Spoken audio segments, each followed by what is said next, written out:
If it'll go live, there we go.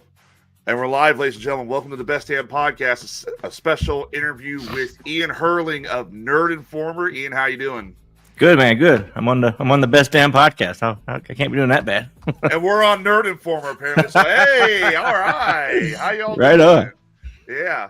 So we were talking before we went live on the air. Ian's crisp little setup there. I mean, just look at how professional it is. I'm gonna bring it up real quick. This is like broadcast radio professional. You got the Nerd Informer neon, you got all types of stuff, and then you come over here and look at me, and it's like, yeah, this poor bum here. Yeah, but you got the volume, man. I mean, you got all the pieces back there.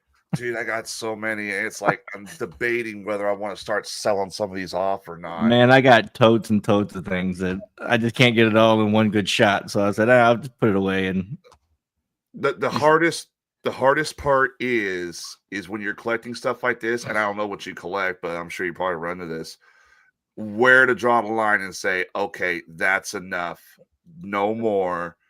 And then all of a sudden something comes out, you're I want that one. You know? I'm that guy that doesn't have a line. I'll just keep going and going and going. The problem is I can't display it anywhere cool. You know what I mean? Like my shot's only so big. So right. You know.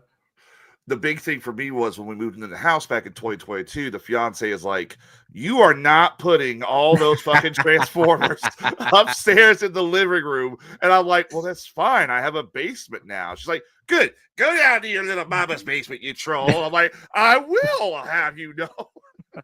We don't have basements in Florida, but I got a 3-car garage and it is all mine. So that's why my stuff has to go. So we are actually getting ready to renovate my garage outside. I got a 2-car garage. We're getting ready to renovate it, and I'm going to move my studio out there because I know some people probably come in here and they see the setup that I have. You got guys like Sage, they look great. They got all their Paps blue ribbon stuff. Will Height, he looks great. Givens, he looks great. And then there's me with like the wall of what the hell. I love the clutter, man. Like in that scenario, I love the clutter. Mine looks neat and professional, but I wouldn't take a level to anything.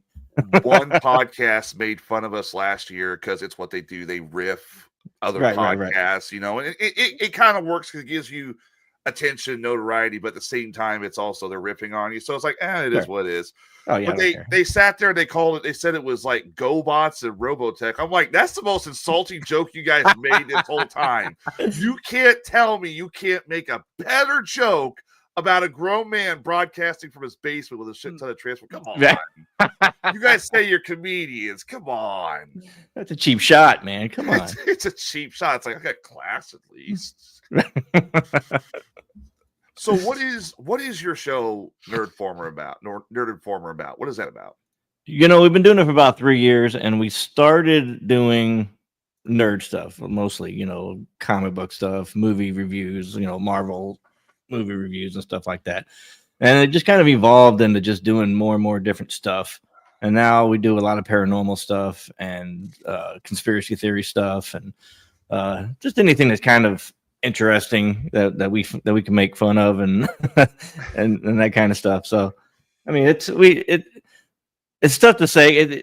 A lot of paranormal UFO stuff, but man, we'll talk about anything. You can any day of the week can catch us talking about something that you'd never think. I did a show last night and it was all about a lot about politics stuff, and I try to steer away from that, but it was time, so we did a little bit on it. Politics, or what's up, Adam? That's my good friend Adam there. Politics are like a double-edged sword. It's like, I don't like to talk about it because you go down that tunnel, you're going to get shit from both sides at some point. Absolutely. It's ridiculous, but I will make fun of it. Yes. I made fun of Joe Biden bumbling and mumbling, and I've made fun of Donald Trump this year doing all his shit. Yep. So, you know, we moved our show to the Oracle Talk Radio Network, which has been a really good thing for us. And there's a lot of really good shows on there. And for whatever, it just happened to happen this way. But a lot of the hosts are more right-leaning, you know, people. And we got a couple political shows, and they're more conservative. So from a business standpoint, on their end, it's a little bit tougher you know, you can lose guests. You know, people won't come on your show and do it. We've had people that wanted to come on and do shows on our network, and you know, they're like, "Oh, yeah, you're too conservative for us." You know what I mean? And I'm like, you can do whatever you want. I'm not telling you got to be conservative. Like you can be the far left as you want and just come on the network. And I love talking to people about stuff. Like I'll talk to anybody about anything, man. Yeah. It don't make a difference to me. And I don't go on to bash people. I don't go on to, you know, argue with people. I just want to get people's opinions. You know what I mean? I want to understand the way they understand things, and that's the way I've always been. You know, so podcasting is the way. That's the way I do it. I don't understand why some people would turn down going on to a podcast just because it's right. I'm moderate. I'm down the middle. I did not want Donald Trump at all. I did not want Donald Trump, period. But I also did not want Kamala Harris. Yeah, well, we had a worst choice possible. We haven't had a good choice of president in a couple of years. No. But I will never bash somebody for being a liberal, and I'll never bash somebody for being a conservative. It's your mind. Agree to disagree. That's what the society. That's exactly the way that I see it. Yeah. And you know, I think a lot more people are like you than the media gives people credit for. You know what I mean? I think I'm pretty down. I mean, I might lean a little further right than some, right down the middle, but I'm very socially. I'm very socially liberal. Like I want to help people. I don't give a shit if you want to have. I don't give a shit if you want to get married and you're gay. I don't give a shit about none of that stuff. Right? I just be happy, do you, don't hurt nobody, and you know what I mean. That's all I care about. Dude, I some of my good friends are gay, some of my good friends are lesbian. I have friends who are LGBTQ. I have family members. I have one family member who cut people off because she was so far left.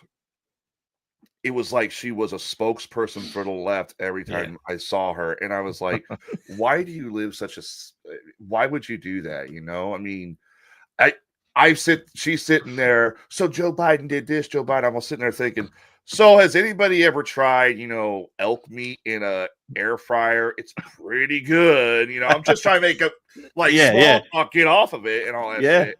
So it's too crazy, I can't get behind anybody that's that far left or right. It's just there's no way you can believe in one thing that intently, where everything. I don't know if you watched Donald Trump's speech the other night, but that's what we talked about. That's what we talked about the other night. Last night, and that's how the whole politics thing came up. Is everything you said, good or bad, no Democrat would clap, no Democrat would stand up, and it's always kind of been that way a little bit. But man, these days it's so polarizing. I don't care what side you're on. As somebody like I said who calls it down the middle. When I watched that speech, I watched a few pieces, and some of the things Donald Trump said I didn't agree with, but I agree. Yeah. What the Democrats did on that whole speech, it showed they were spoiled children. They didn't stand up for the child who got nominated to be, or got chosen to be an honorary Secret Service agent. Yes. They didn't stand up for the family of Lake and Riley's. Mm-hmm. They did nothing, and it's like, you guys, they sat there, they protested. One guy was pointing with his cane, screaming, got tossed out. Like, get the old crocodile man out of here. Come on. If they want to have a chance to get any of that ground back in 2026, well, they're off to a horrible damn start. I'm sorry. Well, and the problem is it kind of reeks of desperation. You know what I mean? Like, it just looks like they're really desperate, and and I don't know, like, I can't. I'm not that guy, man. I'm all about everybody just being happy and doing their thing. And same here. Same here. That's why that's why I try to. I'll talk about politics and make jokes, and it comes in when we talk about conspiracies and stuff like that. Government kind of comes in, like that. But I think our government all together is just shit, and a lot of bad things happen, and it's shit when they name they name the current audit going on, the Department of Government Expense. They name it after a meme like Doge. I'm like, why are we calling it after a meme? And my mother my mother was like, what's the Dogie? It's the Doge. It's a meme. And I'm like, well, she's like, why are they calling it after a meme? Well, you pull Elon Musk in, he's going to make it a meme. The man's a walking meme, and he loves it. Yeah. And anytime he talks about cryptocurrency, like the Doge crypto coin or whatever, it just blows up, and you know what I mean. It's so that's he is I can appreciate the humor in it, I guess. Yeah, it's funny because you see him, he's walking in just like the best way to describe it, he's just walking in, no fucks given. He's ogling like, look, here's the money they're spending and all that stuff. Yeah. And he just walks out just fine. And here comes everybody else throwing the tantrum. It's like what do you expect, dude? He doesn't take it seriously. No, I mean, and and all the stuff that they're finding and coming out with, you're like, I can't even take the government seriously at this point. Like, oh. And that, when we talk about conspiracy theories and stuff like that, like this is the type of shit that makes me dig in even deeper with conspiracy theories and stuff. Because if they'll do this kind of stuff, they'll do anything. You know what I mean? Like, it's hard for me to believe that they won't try to do anything.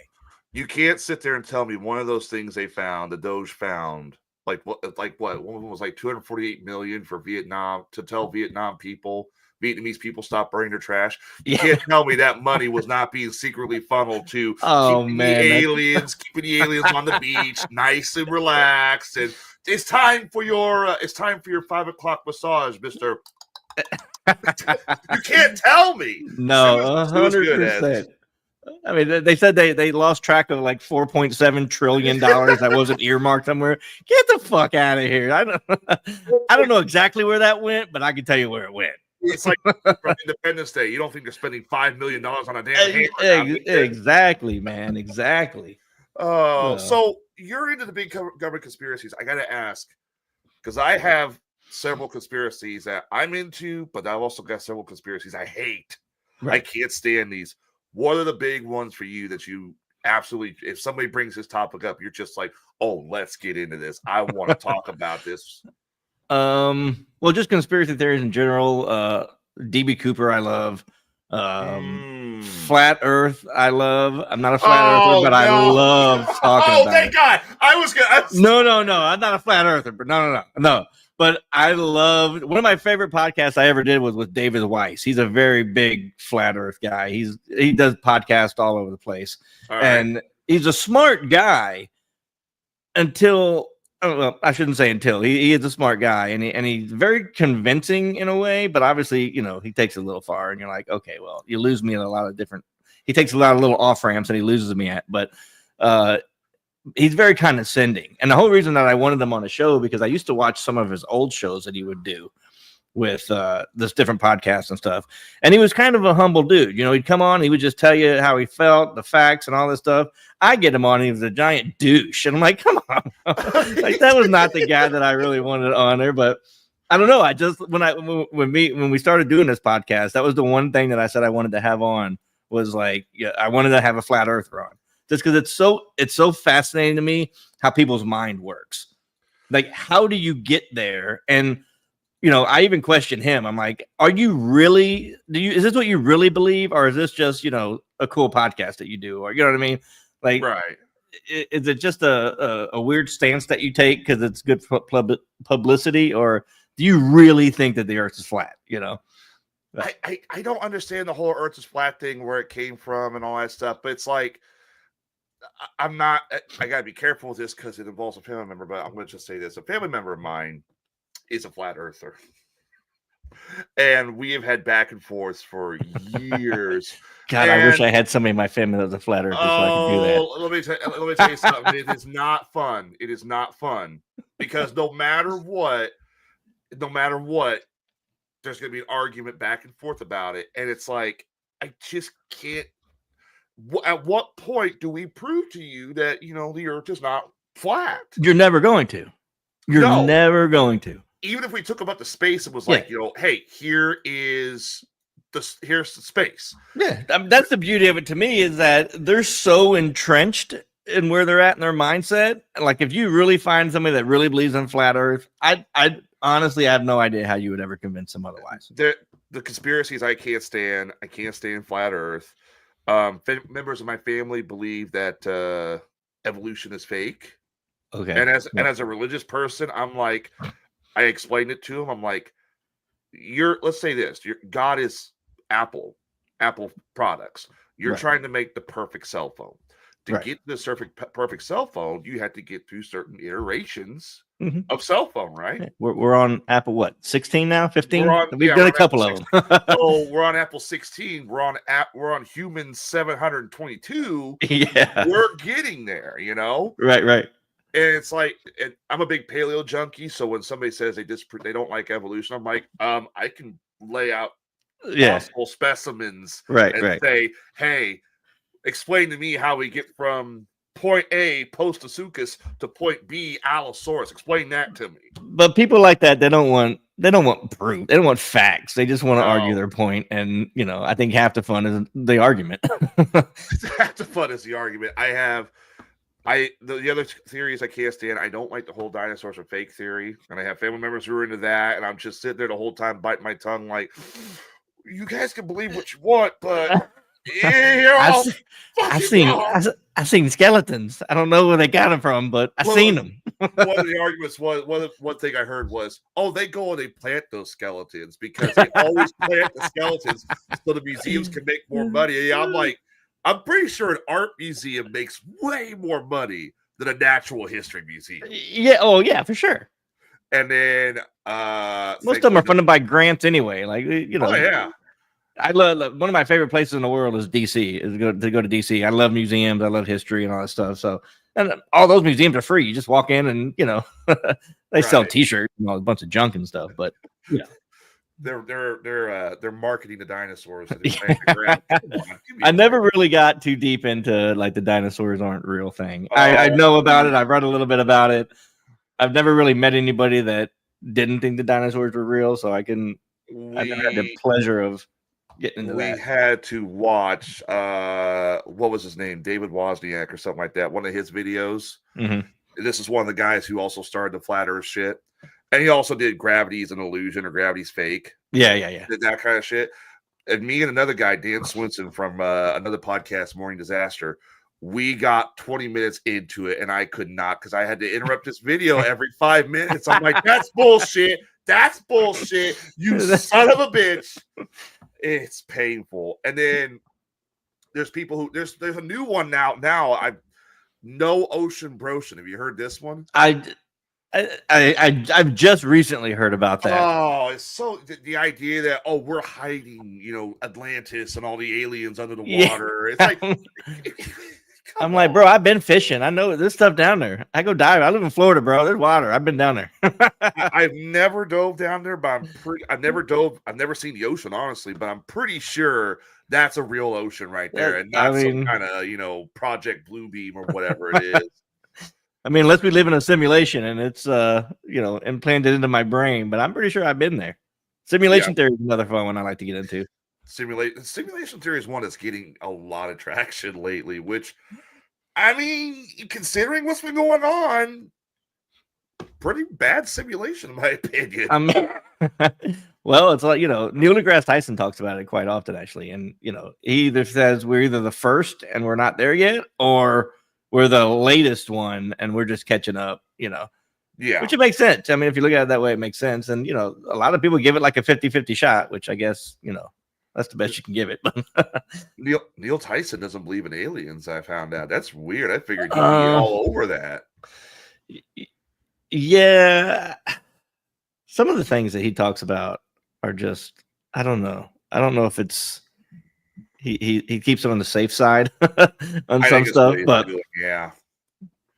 But Elon Musk doesn't believe in aliens either, and he said he hasn't seen any aliens. We'll put it that way.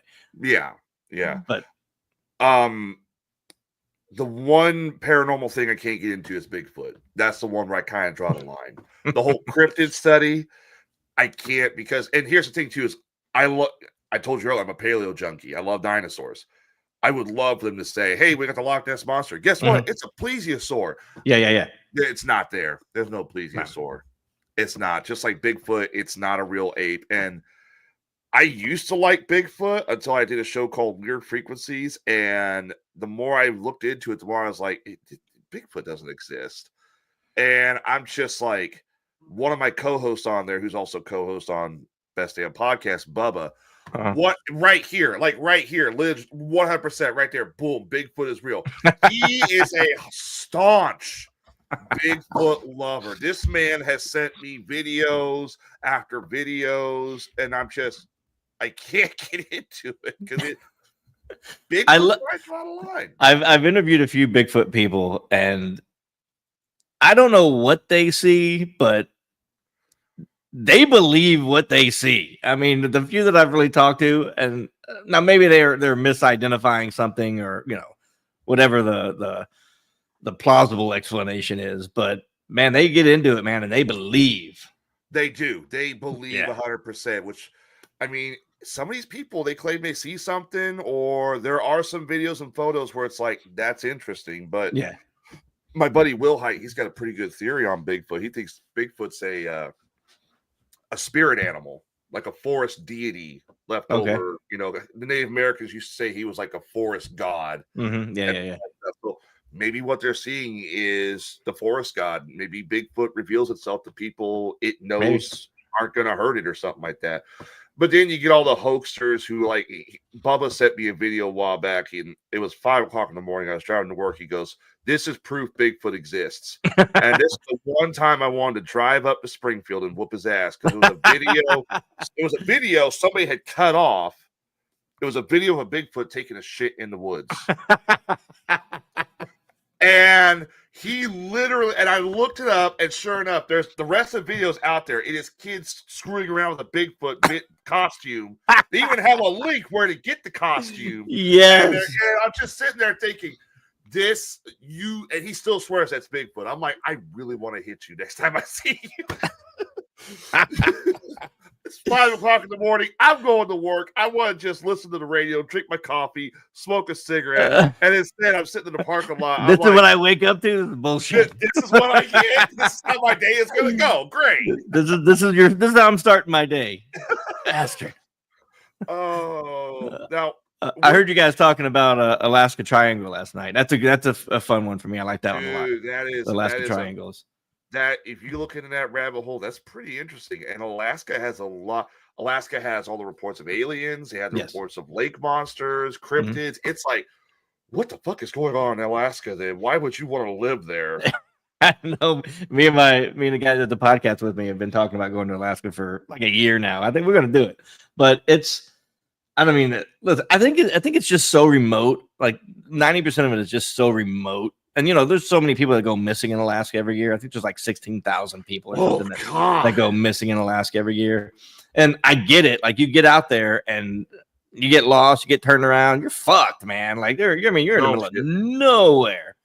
Ain't nobody coming to get you. No kidding, right? So, I mean, if you're gonna be a Bigfoot, that'd be a great place to be a Bigfoot, I think. If you're gonna be a Bigfoot, or you're gonna be a Mothman or something like that, you want to be someplace remote and all that stuff. Sure, yeah. Where do you stand as far as ghosts? I want to. I talk about ghosts a lot, so this. I want to believe in ghosts so bad for a selfish reason, because I think about death all the time, and not like a morbid way, but I always wonder what happens when you die. And so the way I see it is that if ghosts are real and they're really the spirit of people that have passed on, that gives me hope that when I die, maybe there's something there afterwards. You know what I'm saying? Maybe. I don't know. But ghosts, I don't know, man. I've never had any. That's not true. I took my daughter to the Emily Morgan hotel. She lives in San Antonio. We stayed in San Antonio. We stayed there one night. And it's supposed to be one of the most haunted hotels in San Antonio. That's on my bucket list, actually. It was a cool place. So I had brought a couple little EMF meters that I had, and my daughter's all into ghost stuff, but she gets terrified if anything ever happens. So she's never gonna be a ghost hunter, I promise. So I had a couple of those cat balls that I got from a friend of mine that you just set down and like they'll light up or whatever. So, and I had a little voice recorder that we were messing around with, and we were just screwing around. And we happened to be on the 3rd floor, and the 3rd floor is like the floor where some girl was murdered, and there's a whole big long ghost story about it or whatever. So we were messing around, and we put the cat balls out on the thing, and my daughter was messing around like, turn the cat ball, couldn't turn the light on and whatever. And like, without any instigation, this light turns on. And I'm like, all right, that's pretty creepy. Like, it wasn't right when she said it, but it took about 10 seconds and that light came on. And she freaked out, of course, because she never expected anything to, happen. So I don't know if it was paranormal, but it was pretty coincidental and creepy. That's about the one real paranormal experience, I guess you could say, that I've had. Yeah. I am a ghost hunter. Nice. Okay. I like it. I'm an amateur ghost hunter. I don't go to all the big fancy places because I still have bills to pay, and I don't want to explain to the fiance. Well, the good news is we got money to go to Waverly Hills. Bad news is it cost us $2,000. I want to do it, man. I want to go on a ghost hunt. I've never gone on a real ghost hunt. I've done a little bullshit touristy one, but I've never gone on a real ghost hunt, man. It is on my bucket list. I want to do it. Well, you and I need to hook up then because there's another podcast up here called Opa Ghost, and we're planning some shit up. And it's like, well, let's get some ideas going. They ghost hunt, I ghost hunt. And I'm down. You want to tag along? I mean, I know you're down in Florida, but I mean, you want to tag along. We got planes out of here. You got planes out of here, car rides. I have had my shirt pulled. I've had my shirt pulled at one place at a mausoleum, which was really weird. We've had our little. We have a mausoleum here in Jacksonville called Diamond Grove. We recorded the evidence, but we can't put it online because Jacksonville's like, well, we don't want anybody messing with the gravestones because it's got names on them. Yeah. So I'm sitting in this mausoleum, and I'm sitting there. I got an EMF reader right in front of me, and it'd been going nuts all night, and it was quiet. And I'm just sitting there with a recorder looking around, and all of a sudden, I feel a tug on my shirt. And I'm sitting there thinking, oh, well, my shirt was probably just wrinkled up, fell down. It was hot. It was muggy. It was summer night. Yeah. But then when David, our recording guy, looks back at the footage, you see the shirt literally go like that. Wow. And I saw that. I'm like, oh, what the fuck is that? Yeah. I'll be honest, man. I don't know how I would react if I had something like that happen. I don't know. Oh, the next one I'm about to tell you is really creepy. This one's scary. I've had a padlock tossed at me. That's no joke. Excessive. Wow. It's probably the one. It was probably the moment having that thing tossed at me was like when I was first getting into it. I was like, "This is awesome. I want to see more. I want to see a ghost. I want to see this. I want to see that." When that padlock got whipped at me, I'm like, I'm backing off for a little bit because I don't want to see no more. we were at what was it, Gym? Havana Gym, which is like 30 minutes down the road here in Illinois. It's a YMCA/gymnasium. It's haunted, but nobody really knows how the ghost got there. Right. There's reports of a kid dying, a janitor, but there's nothing really concrete. Yeah. Me and my buddy Will Height, who also does Best Damn Podcast, we were downstairs and we had just debunked this part where you look down this hallway, you can see the bathroom. And it's a dark hallway, but the paint on the bathroom is gray on the bottom and then it's white on top. Mm-hmm. And there's a trash can. And people will sit there and say they see a body standing there. And we were looking at it. I'm like, doesn't that trash can, the way it just sits there, reflecting the white paint, kind of look like somebody standing there? And I was like, yeah, I go, well, that might have been debunked. Now, we were getting ready to enter what they called the most active room, which was a tumbler room. And when we went back years later, somebody actually took a swing at Will Height in that tumbling room. Like he said, he was standing there and he said it felt like the wind, like somebody just pulled back and swung, but no contact. Right. Okay. But we're entering that room. And about that time, I got back up to explain this. They had these old wooden doors with latches, keeping the doors. We were taking the padlocks off. I had taken one off, went upstairs to smoke a cigarette up at the gym floor, this on the bottom floor, like a basement level. And I put the padlock on the stage. And I just went outside to smoke a cigarette. I was like, I'm not going to, lose a padlock for them. Then we get banned or some shit like that. Yeah, sure. But we go in to enter that room and we hear this really loud bang on the wall behind us. And I about fucking dropped dead from a heart attack. Will Height we go out there. There's a padlock laying in the floor. And in the video that we have, you see the moment when the padlock goes bam and lands on the floor. Like, the best way to describe it, it's like whatever was there, we debunked that trash can. It was like, all right, debunk this. Yeah. And I was the whips out your head. Yeah. And that was the moment for me where I like backed off because I'm like, okay, this is somewhat dangerous because that could have fucking hurt. And Yeah. it died down, like it was dead right after that. But I was like, we looked over that for like 2 whole months straight, trying to figure out like a month or 2 months. It was back in 2022. David does all the reviewing. Nowhere could we find at any point someone through this padlock.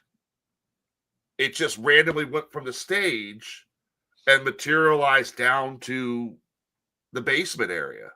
Right. Wow. I still don't know how that happens. How? You're talking about maybe a 5-pound lock. Right, yeah. It's not going to just melt through the damn floor like a ghost. How the hell does that happen? Right, yeah. That's wild. But I won't take you to Havana I Gym. don't. Whatever's there doesn't like people, I guess. Yeah, I don't know, man. I don't know how I would.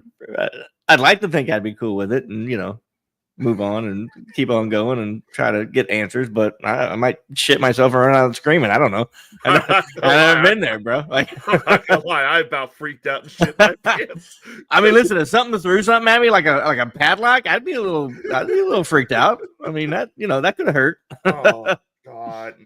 No, but I mean, there's some locations we could take you to. I'm sure if you ever want to come up here and tag along, Oh man, that'd be great, man. I love it. I've always wanted to do it. I've always, there's a couple guys down here in I'm in Fort Myers, Naples area, but in Fort Lauderdale on the other coast, there's a couple guys that I follow on Facebook that do it, and they go to I guess there's some big places over there, like a lot of mansions, some big mansions out there that they go hunting and stuff, and so I've always wanted to get a hold of those guys and tag along because it's 2 hours away. But I don't know how I would react, man. I think that I want to believe that the afterlife is that something's there. I went originally. I went to there's a bridge outside of Jacksonville it's called Graffiti Bridge, but people refer to it as KKK Bridge because the legend goes that people in the KKK hung people on that bridge. Turns out that's not even the same bridge. That bridge is further south. But there was a murder there. There was a couple murders. But I went out there once. It was like 2019, 2018. I was skeptical at first too. I was like, ghosts, this probably not as often as you see it. And when you see that first sign of a ghost, like we were sitting there, it's an old railroad bridge. And there is this, like, you drive underneath this tunnel, you drive underneath the bridge. Up here is the railroad itself. So there's no way somebody could get up there without you seeing them or hearing them. It's a bunch of rocks. Me and my friends, we were out there and we saw this shape go and then just dart back down. And we all three saw it at the same time. And I'm like, was it a raccoon? What was it? What? That's where I kind of became a believer. It's like when you had that first moment, that's what hooks you. So let me ask you this. So you've had a couple of different experiences. Inside a building versus outside a building, what's creepier? Oh, inside. I guess it depends on the event, but yeah. Inside, Inside is creepier. Although this one time we were ghost hunting, we had to call it because some coyotes decided to chase down a deer right next to where we were ghost hunting. And when that happens, you're like, we're out. Yeah, it's time to go. We're gone. Yeah, we're good. Ghost will be here tomorrow night. We'll be back. they ain't going nowhere. They sticking around. They've been around for a while. It'll be cool. But I would say inside of a building, because you get places like Mineral Springs, you get places like the Carrollton Alms House, which is just down the road. That's unfortunately been burned down. Some kid burned it down for some stupid reason and all that. Some of those buildings are all ran down and out of shape. But when you go to those buildings and they shut the lights off and you get to actually walk around, you don't know what's in front of you. It's like almost pitch black. Yeah. And all you have is like a small flashlight or something. That's the best part because you don't know. You might turn around and there's something like standing right there. Right. So the way I think I would approach it would be, I want to debunk everything because whatever happens to me, I want it to be real. You know what I mean? I don't care if it's on video or not. Whatever happens, I want to know that it's 1,000% legit and I know what happened. Right? I don't care if it's great video or not. I just want to be able to say, okay, I had some crazy shit happen to me. I'm 1,000% believer or whatever, or not, whatever, whichever way. And, that's the way I approach things. Me and the founder of Oracle Talk Radio Network, Tom, we have been talking about, he's a big he's a big UFO guy. He does a lot of FOIA documents and stuff like that for the UFO and the government stuff. And we've been talking about putting together like a little documentary of Skinwalker Ranch. There's a campsite that butts up to Skinwalker Ranch that you can rent, and you can actually rent. We're going to rent the whole site out and just do a whole, week-long investigation of Skinwalker Ranch, like the airspace and stuff like that. And there's a lot of stories of skinwalkers out there, which is a paranormal thing. And so we've been trying to put that together, but stuff like that is the story is cool. Like I love the stories behind. That's why I talk to people that do a lot of ghost hunting and stuff, because they always have cool stories, right? And I want to believe. So everything I go into, I believe, and until I'm proven wrong, I'm going to go with it, And that's just the way I approach it, man. I want to believe. I want to believe there's ghosts. I want to believe there's aliens. A, it gives me more content, but B, it's be kind of cool, I would say, when it comes to debunk, that's what I normally do when I go ghost hunting. If something happens, I'm trying to figure out like what happened. I knocked this over. Yeah. The air conditioner. Because when you're debunking stuff, however much you debunk it, whatever remains, even after you try and explain it, has to be the truth. Right. Yeah. So, and like with the padlock, we tried to debunk that for about a month, and we couldn't come up with an answer. So the only answer we come up with was, we don't know. Yeah. Paranormal. I don't know. So, but Skinwalker, dude, such a great story. I would be so jealous of that. Such a great story. The story of Skinwalker Ranch is amazing. It's fascinated me for years, man. Dude, that is a they think it's a nexus where you have ghosts, cryptids, interdimensionals, aliens, and I'm like, I mean, that's it's like a candy shop. Come on. It's a one-stop shop for me, man. You know what I mean? Like, you got conspiracy, you got it all. Oh yeah. Have you ever seen the YouTube channel Bedtime Stories? I've not. No. I gotta send you this. They do a lot of. It's not okay. First of all, I know it's called Bedtime Stories, but it's not like read to kids. Yeah. It is like it's like real events, X-Files, all that shit. It is, and they've covered Skinwalker Ranch quite a few times. Yeah. And the shit you hear from Skinwalker, you're like, I want to go, but at the same time, I don't want to go. There's stories of people that anybody going on a ranch, they'll get like a tag along, they'll get like a hitchhiker, they'll take ghost home with them and shit. Oh yeah. See, here's a channel. They talk about like alien abductions. Okay. It's really cool. I would recommend this for sure. Oh yeah, I'll check that out for sure. Oh yeah, and cool.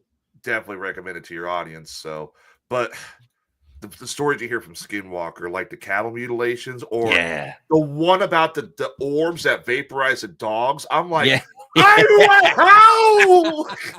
Where do we go from X-Files to War of the Worlds? Are you kidding me? I'm telling you, man, it's a one-stop shop. It's got it all. Oh, it's got it all. God. And it's just a great story, man. Just if you follow the history back and just the people that before Bigelow bought it, the people that lived out there, and they came. Yeah. I mean, it's wild, man. And even when Bigelow bought it, there was shit going on they couldn't explain. Like they went out there thinking, and I gotta give Robert Bigelow credit. He took a gamble. Sure, he could have bought any. He wanted to investigate this stuff. He wanted to invest. He could have invested his money into new cars or something like that. No, he wanted to investigate what he called high strangeness. He bought Skinwalker and sent a team out there with the purpose to debunk it. And he held that property for quite a while. And the stuff that went on out there, there's people who say that most of the evidence from Skinwalker has never even seen the light of day. Well, yeah, I mean, a lot of Bigelow's stuff was government funded. He got a lot of government funding for that out there. So there was some black ops stuff that was going on out there. And I'm sure all of that's classified. I'm sure none of that's ever going to get out.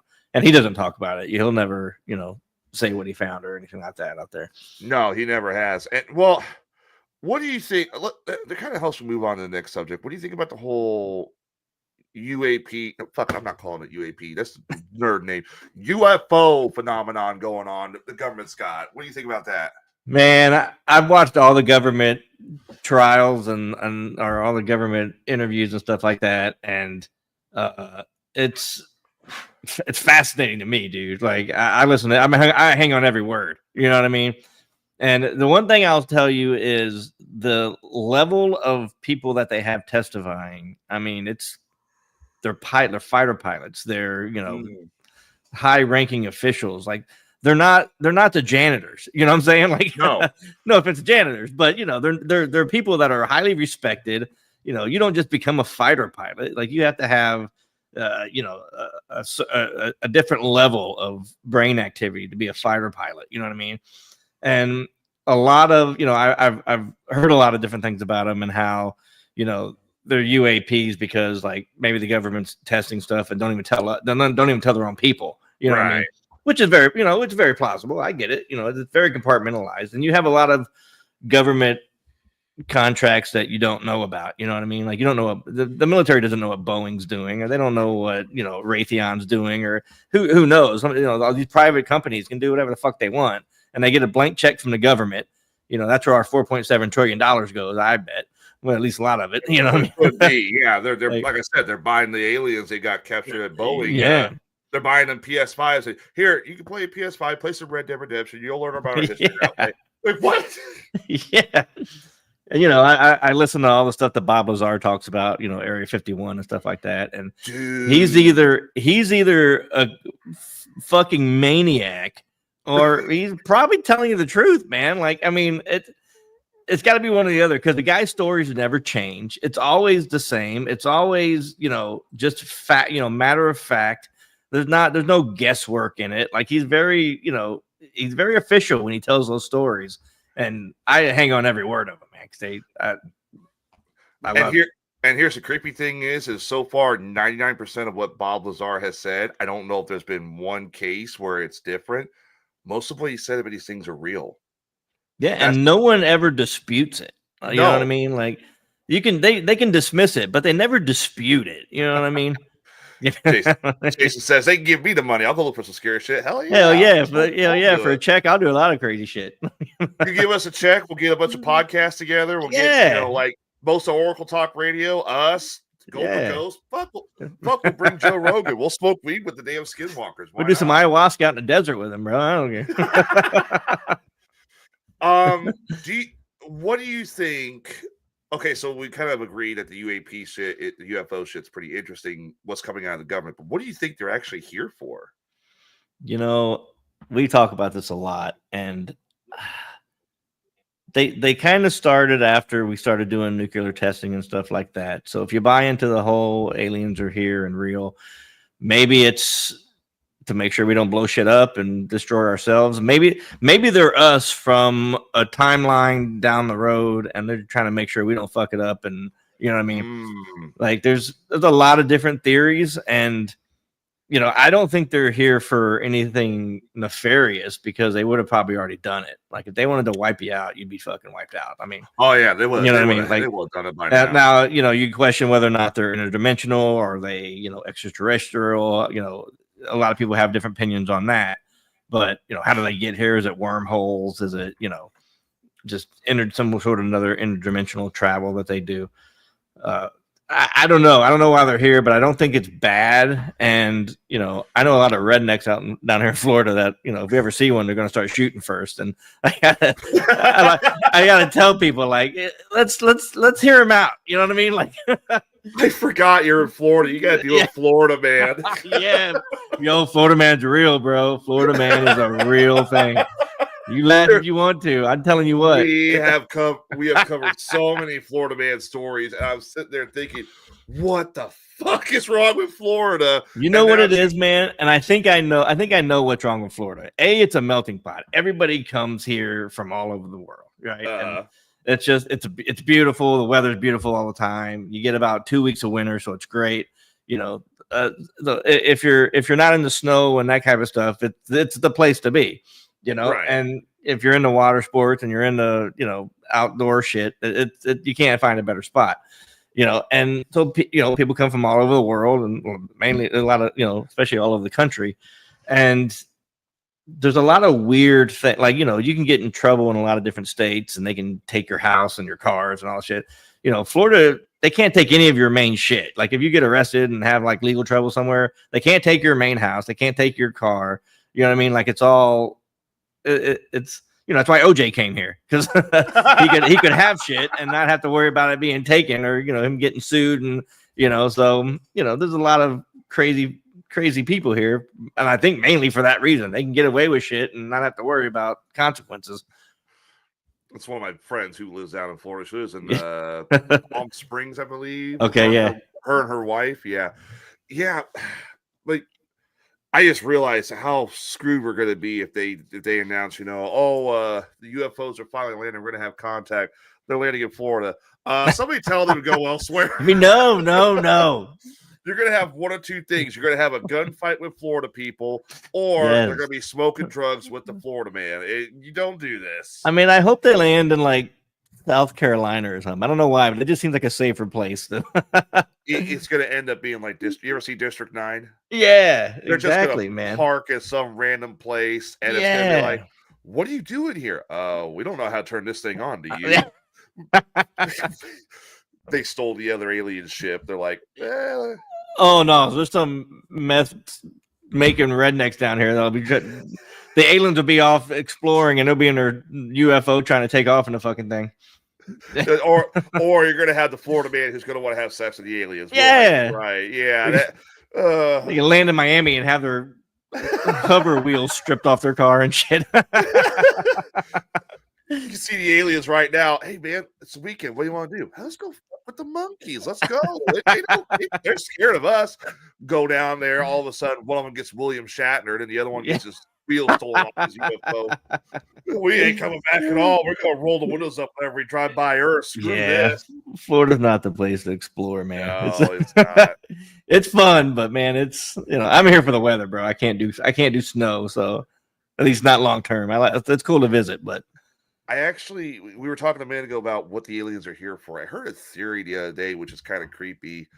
So the theory is there is this, all this talk about Atlantis, and we were talking earlier about kind of the theory is there's a civilization, there's two civilizations, because you hear all these different types of aliens. You hear about the grays, the reptilians, the blues, the humanoid looking people. The theory is that there's actually two races we're dealing with. One is another civilization underneath the earth, and they are trying to remain as quiet as possible. So they're focusing all the attention on us for the third race, the ones that are visiting us constantly, to notice. And that would be a problem, they said, because if something happens with one race, we're caught in the middle. Right. Yeah. Well, that's and what are we gonna do? Yeah, what we're gonna do? We're just sitting here like watching, like, wow, they shooting lasers. What the heck? Well, I think it was President Truman that they talked about. He met with aliens at one point, supposedly, and he made a deal with them with like alien abductions and stuff. You could take our people and experiment on them. You couldn't hurt them, you couldn't kill them, you had to bring them back, and then you give us technology. And that way, it was a trade-off type deal, right? And then there's also you heard about the Richard Nixon, Jackie Gleason alien story. Yes, that's fucking crazy. Yes. Well, I don't know what happened. For those of you who don't know who's watching, Richard Nixon had Jackie Gleason. Jackie Gleason, of course, most famous role would probably be Smokey the Bandit. He was Buford T. Justice. They he was invited to the White House. They were drinking. And apparently Richard Nixon said, "Do you want to go see the aliens?" Which is such a bro move to say.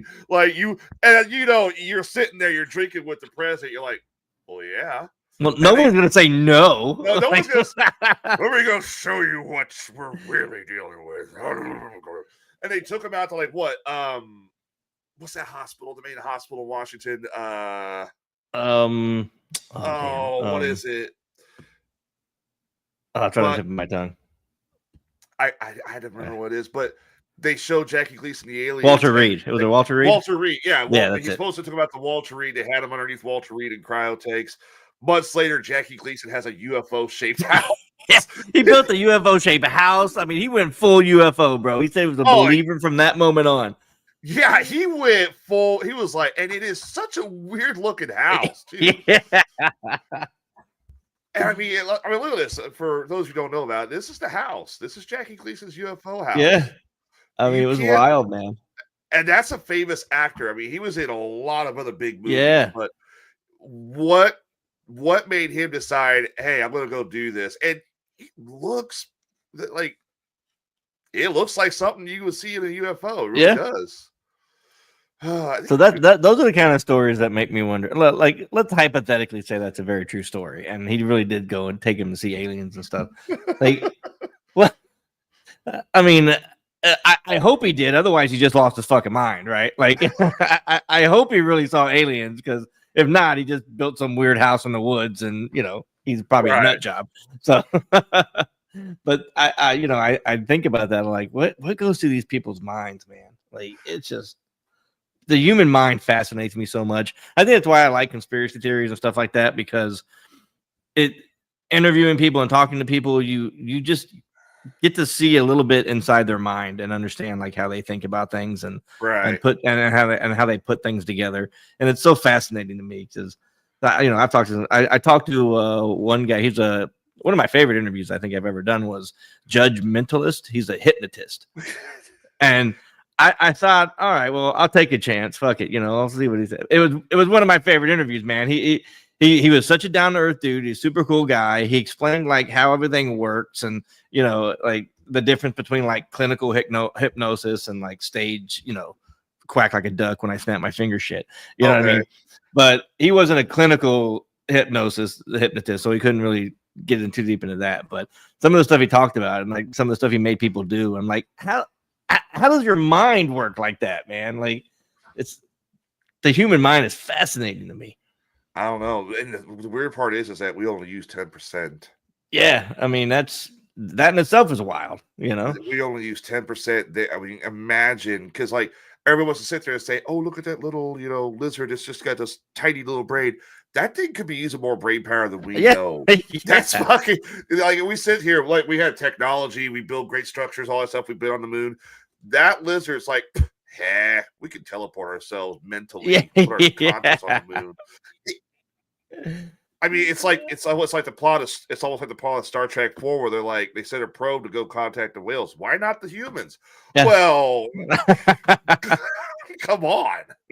I don't want to say it, but I want to say it. I think Nixon seems like the guy who would show you the aliens. Oh, 100%. He seems like you're not going to get 100%. You're not going to get any sign of the aliens off of Reagan. Or Bush. Or you're not going to get any sign of the aliens off Trump or Biden. Reagan's the one who's like, fuck it. Yeah, fuck it. I'll show you. Let's go hit McDonald's. I'll take you to Walter Reed. Then we're swinging by and grabbing another 6-pack, bro. Let's go. Then we're going to go buy lumber and build you a UFO-shaped house in the backyard. That's probably why they hit him for Watergate. They were like, he just showed Jackie Gleason the aliens. All right, hit him for Watergate. He's got to go, bro. It's out of control. The guy's nuts. Yeah, what's weird though is that when Biden was in office, like the first few months, they asked Obama interview about the aliens, and he said, "Yeah, they're real. Ask Joe Biden." And then they went around. They asked Joe Biden in an interview while he was in the White House. He turned around. He's like, Barack's pulling your chain. And I'm sitting there thinking, now, are you saying that because you're in the White House? Right. Because you have to say it, or because Obama seems like he'd be pretty convincing with that stuff. What's he got to hurt his reputation saying, yeah, they're real? Yeah, you're right. Back to the brain thing for a second. Imagine if we could use all of our brain, how dangerous we would be and what we would do. Dude. Like if we're using 10 or 12% of our brain, there's been a lot of movies like Limitless and stuff like that. Take a pill and you're a genius or whatever.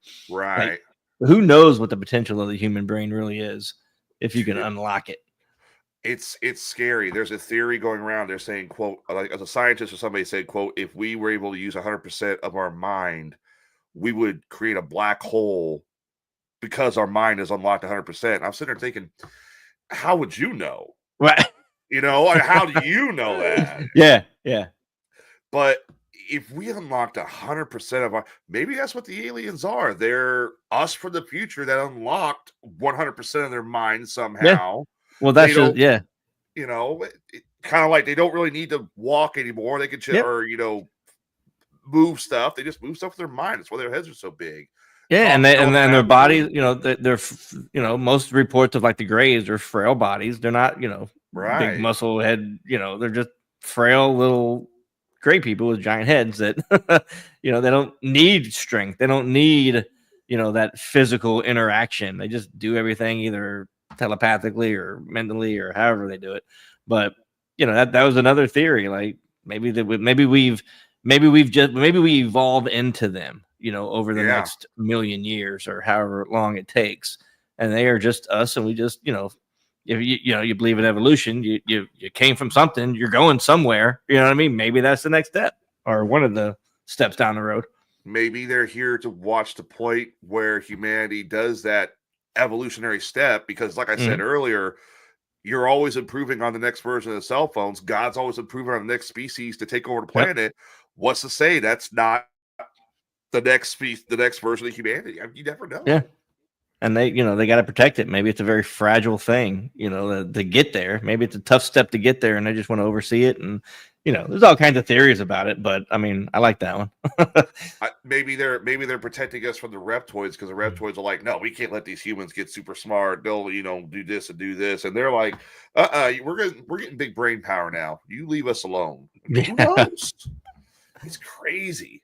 We did a podcast. One of our first podcasts we did on the Denver airport. I don't know how much you know about the Denver airport, but it is wild, man. If you ever dig into the Denver airport, there is conspiracy theory after conspiracy theory after conspiracy theory. They overspent by like $4 billion. Like the budget, they blew the budget by like $4 billion building it. And they think there's underground cities and lizard people. I mean, you can really go down a rabbit hole of the Denver airport if you ever get a chance.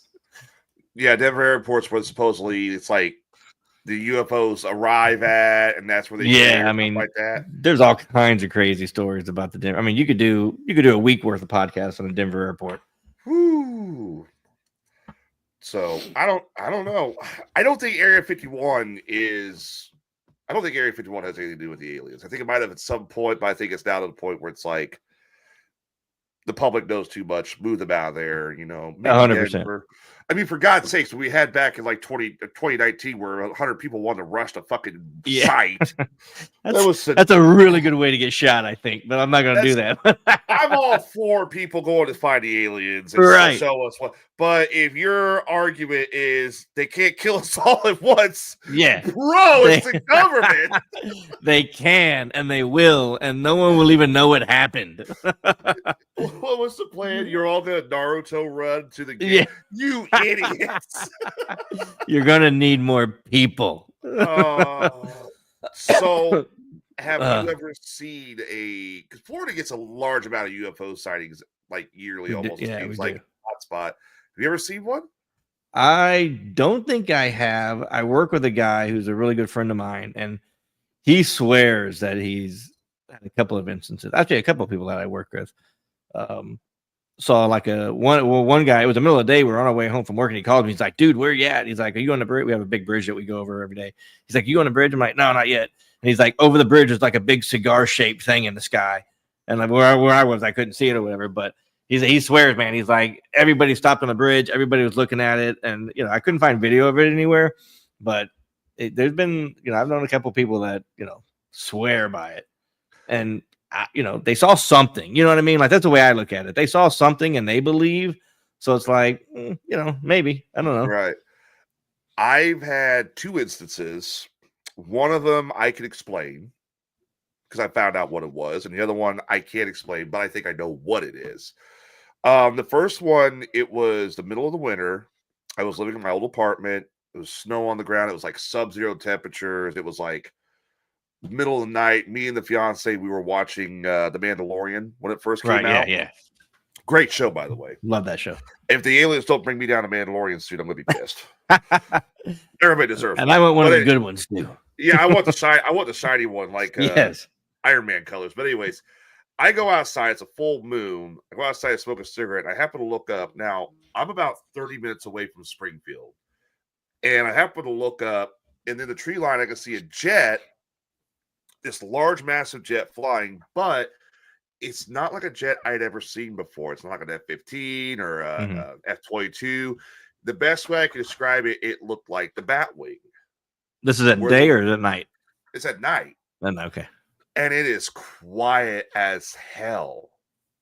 It is quiet as hell. It's this large. It looked almost like a bomber, like a B-52 bomber, or something like that. But the wings are inverted and it's quiet. It's low to the ground. It's making hard contrails as it's flying. And it's going this way, and then it suddenly takes a hard turn, like a straight hard turn, right, heading towards St. Louis. My neighbor comes out, and he sees the contrails. I'm like, dude, did you see that fucking plane? He's like, no, what? It looked like Batman flew overhead. And yeah, that's the best way to describe it. Well, come to find out, why I started doing the show Weird Frequencies, which I do it with another guy named Hardcore Rob Hansen. Mm-hmm. Him and my buddy Adam, we started looking at planes where the wings were inverted.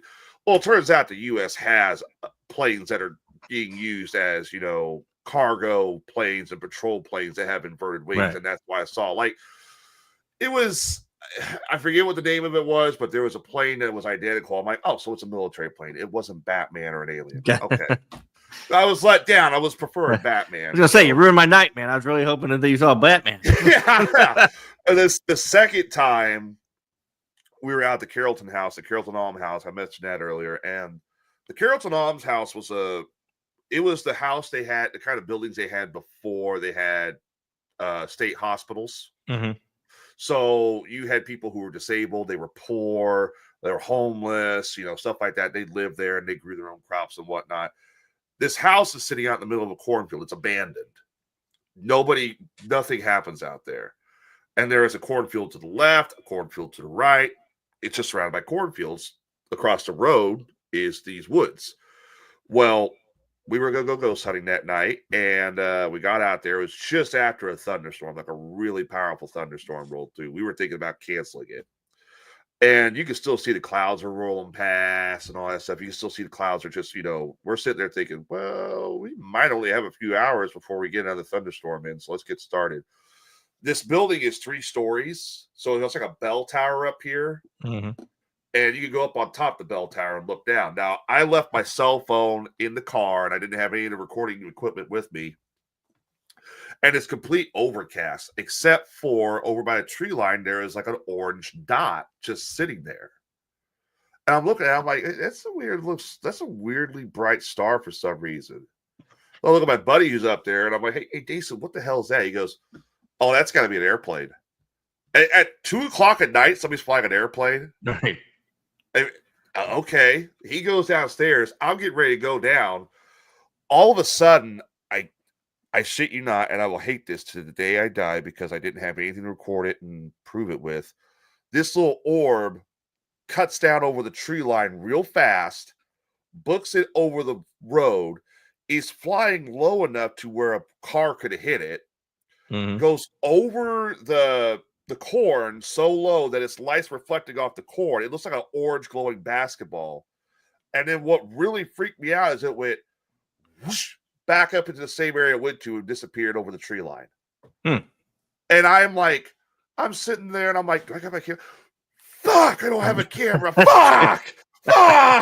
Nobody's going to believe this shit. And everybody comes upstairs. Nason's like, what the hell are you doing? Dude, that plane you thought was not a plane. It was a fucking alien, dude. It was a UFO. Oh, see, that's what's going to happen to me. Yeah, and then he hits me. He hits me with it.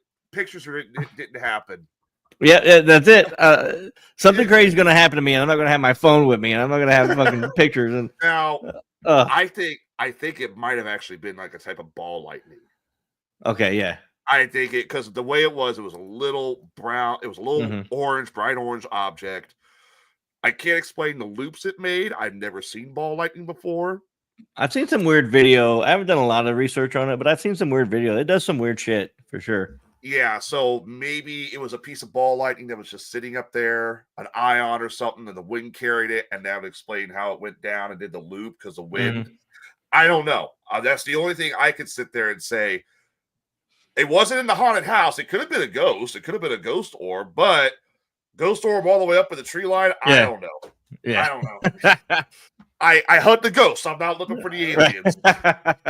And the whole night we're in that damn haunted house. We had all types of stuff happening. I'm kind of walking around with a stick like if a gray alien pops up, I'm knocking its head off. I don't need to be spooked right now. Blood pressure's already high as it is. What do you make of all the drone stuff up north? You been paying attention to any of that stuff? Kind of died out a little bit on this. It died down big time. Like my buddy Bubba, he was all about the drones, and I love it how some people are calling all the UFOs now drones. Yeah.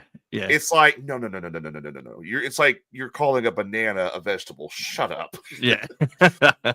I think. Well, they came out and they said the FFA did. Originally, they were saying the FFA had no knowledge of it. Now they're saying, under Biden, and now Trump's saying the FFA had knowledge of it. Right. I think it was either government exercise, and a lot of people saw the drones were out, and a bunch of hobbyists joined in.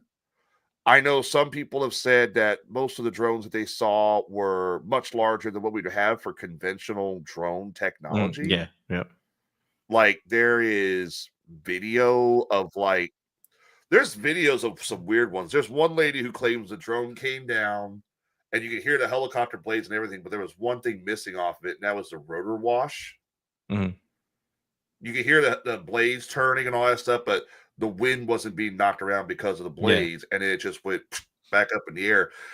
I don't know what it was. I know some people said they were looking for a nuclear bomb that went missing. I've heard of that one. I think that they were running. I actually have a friend of mine. His mother works in Homeland or so, I don't know, one of the government things, and she was talking about them running tests on being able to find nuclear material, and they're like basically nuclear waste sniffers kind of, and they were running tests, and obviously you got to do that in a populated area because it doesn't make sense to do it in fucking Oklahoma, you know what I mean, because there's nothing there, so you got to do it right where there's people so you can test it. And then another one I heard was Secret Service for testing spotting for people that want to shoot the president or whatever, people that would be assassination attempts and stuff like that, just to have birds in the air so they can keep an eye on things. So those are a couple of interesting theories, and they might be right. I don't know. It was weird, but apparently it also happens once a year for the past 4 years in the same area. I never heard that. That was really well. They're saying it happened last year, but it was at right over the military base in the area. This is the first time it's spread out all over the civilian area. And it's like, well, then what the hell is it then? Yeah. I know a lot of UFO sightings happen near Air Force bases and military bases and stuff like that. Right. And that that could either be because it's ours, or it could be because that's where all the weapons are, and that's what they're keeping an eye on to see what's happening. You know what I mean? I think it's weird though that what was the one congressman said it was Iran? They had a mothership launching these things. I heard something about a mothership. I didn't hear anything about Iran. I'm about to say it's like they said Iran had it, and I was sitting there thinking, wait a minute, Iran even had the What? I don't think Iran's paying. I don't think they're paying their electricity bill, let alone fucking. No, if they were to sit there and say it was China, I'm like, okay, China, sense, I get it, yeah, but Iran, you're stretching there, dude. Yeah, no, I agree with that. But I heard something about a mothership off the coast of somewhere in Florida. I want to maybe St. Pete. I think it was up further north though. Right, and then they started spreading out throughout the country, and I think most of it was. You had your initial drones that we don't know where they came from, and I think a good majority of what people were seeing was also hobbyists that were getting in on it. Monkey see, monkey do, that kind of thing. And that's kind of disappointing because if something is going on, like you have another nation sending drones to spy on us, and all of a sudden all these hobbyists think, hey, it must be a good time to fly a drone. Yeah. That's going to cause a problem because then we don't know for sure. I know there's videos on TikTok of people shooting the fuckers. Yeah. One guy that was probably us down here, my bad. No, I think it was like Tennessee or something. Oh, yeah, maybe. Video of a guy just lobbing AR-15 rounds at a drone. And I'm like, you have a horrible fucking aim. You are not military. Stop. There's just bullets raining on somebody somewhere and 2 states away because the maniac shooting through the air. He's out in the yard and all of a sudden his pet cat just gets hit. Fluffy, what happened? God. Oh man. And you know that was so stupid. And I feel like that needed address because I'm sure that guy was not the only one shooting at the fucking No, wall. no, they're no. Well, we're Americans. That's what we do. We shoot first and We ask do. questions later. We shoot first, ask questions later, then we shoot again if it's And the then we right. shoot again if we have Yeah. to, and we'll shoot until we're out of ammo, and then then we'll reload. We'll reload, and if we don't put you down the first time, we get the bigger gun. We go up the chain. We're crazy. No wonder the rest of the world's terrified about us right now. Yeah, no, I mean, America is it's a special place for sure, man. No kidding. So, out of all the stories you covered out of all like the paranormal stuff you've covered, obviously I mentioned the one I can't get into, Bigfoot. Yeah. What is the one paranormal thing you mentioned? Kind of ghosts earlier, as far as you want to believe, but you're not sure. Is there one out there for you that's a hardcore no, that's not real? As far as just paranormal, you mean? Yeah. Or just man, I don't know, man. I try to keep an open mind. I try to hope everything's real because I want to come across it someday. But the whole demon thing's odd to me. I've talked to a couple of demonologists, and the whole exorcism demon thing is it's tough to with understanding people's minds and the schizophrenia and all the weird mental diseases people can have. It's hard to think that something could take over someone's body like that, and have to have an exorcism or something. But I don't know. I mean, I still leave a window open that maybe it's real. I don't believe in Zach Bagans. I'll tell you that much. Well, no, yeah, that's for sure. I mean, the problem that I have with those shows, man, is that I could get into it, but whenever you see a speck of dust fly in front of the camera, like, oh, there's an orb. I'm like, come on, dude. Like, this is when I turn it off because I'm with you. I want the story more than anything, especially when I watch shows like that. I want the story of the buildings that they're investigating and the people that they, are talking to. I'm a story guy. I love the story behind these things is sometimes more fascinating than the actual shit happening. But yeah, when you see stuff like that, I'm like, you're losing all credibility with me. Okay. We've been to Ashmore Estates, which is just down here in Alton, and my buddy Jason Wilhite, who he was in the chat, will be still there. He hates Zach Bagans, and I can't stand Zach Bagans either because we went to Ashmore Estates. Now they will let you pay a certain amount because all the money is going to restoring the building. Yeah. You go down to this basement, and yes, some stuff does happen that's really weird. People's getting their hair pulled or footsteps. Oh, excuse me. When Zach Bagans was there, he kept saying, "This is demonic. That's demonic. That's demonic." That's the problem. And when we went there, literally, we get why she did it. She needed the money to repair because obviously they get a small kickback for having these guys ghost hunt there. Yeah, sure. But the amount of shit, first of all, she 100% tells you these ghosts are not dangerous. They are not demons. They're 100% friendly. They're actually inviting. Even if they don't like you, they're still going to mess with you just to piss you off, but they're not going to hurt you. Yeah. And she said the amount of people that have vandalized that building since the ghost hunters, or what team has he run? Ghost Adventures. Since the Ghost Adventures team has been there, the amount of people that have been on that property vandalizing it, taking stuff, it's ridiculous. And it's like, if you're going to go investigate this shit, tell us how it is. Yeah, that's all I want to know. Yeah, don't freak shit out. That's where I really, and that really does give the field a big problem because people are like, well, that was a speck of dust, or they caught that one guy one time. It's like, yeah, but there's also some actual legitimacy to some of this. Yes. It's not just a fat man running through a house with a sheet over his head. There's actual legitimacy, and that's really what I hate. It's kind of the same problem I have with Bigfoot too. There could be some legitimacy, but there's just so much bullshit. That I mean, I have the same problem, man, and that's why, if I ever get to go on a hunt and do these things, that's That's what I want to. I want to know what really is going, what's really there. Not, I don't care about getting attacked by demons or whatever. I just I want to know something's there. I want to be able to hopefully catch proof that's irrefutable. That would be helpful. But even if I don't, and it's just my own personal experiences, I'm cool with that. But it's all about reality to me, man. I don't want to like. They're fun to watch on TV. They're entertaining, and I take it for that. But that's I don't know.